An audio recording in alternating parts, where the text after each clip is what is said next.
Kur është jeta e rënë? Jeta e rënë është kur spari mendimet nuk janë në rregull.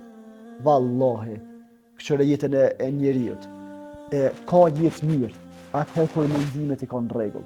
Ka me fillu më vështirësoj ta njeriut. Atëherë kur mendimet e tij nuk janë në rregull, nuk janë optimiste, nuk janë pozitive, janë negative.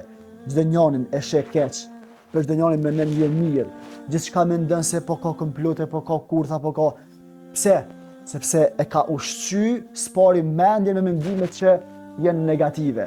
Nga mendimi negativ rrjedh një ditë që s'është produktive, nuk është cilësore, s'është e kënaqshme. Nga mendimi negativ, pastaj vjen një natë që njeriu edhe flen por nuk pushon.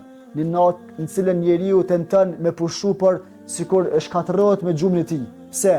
Mendimet janë ato që njeriu ja cilësojnë me pas një jetë të mirë ose një jetë jo të mirë. Një jetë të qetë ose tensionuar. Për këtë arsye kanë thënë njerëz të mençur, jeta e njeriu është sipas mendimeve të tij. Qysh i ka mendimet e ka vetën e tij. Pra thotë, shoqërohuni me njerëz që kanë mendime pozitive. Sepse njerëz që kanë mendime negative, edhe kanë mendime që e vrasin shpresën për jetë, edhe shpresën për ditë mira, janë ata që ndikojnë që edhe një aj sikur me pas sëmujë ngjitse. Pra, ta nxjerrë ty me po keq, me menu keq edhe gjithçka keq. Pra për shta, i tha largër nga një ambient që sill negativitet. A ke po ka persona që një farë forme ndikoj negativisht në jetë. Si të hinder ndikoj situata dhe sikur e jep në energji negative. Pse? Shpirti ti është negativitet. Mendja, zemra, fjalët, lëvizja, krejt. Pse? Se ai po do me kon tillë. Po ka njerëz që na thon distancë, është atje shumë larg kur të posh ta ndresh ditën. Pse? Se shpirti, mendja, sinqeriteti, gjithçka është e pastër.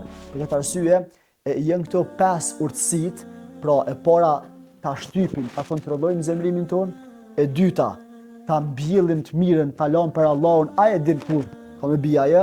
E treta është me rujt amanetin, kur dikush vjen në zërtim dhe vjen në atë që me diskutu me ty, e katërta me ndihmu në aspektin e përgjithshëm kur kem nevojë, edhe pesta me kam distancuar prej asaj situate edhe prej atij vendi, për aty njerëzve që ndikojnë negativisht në jetën tonë.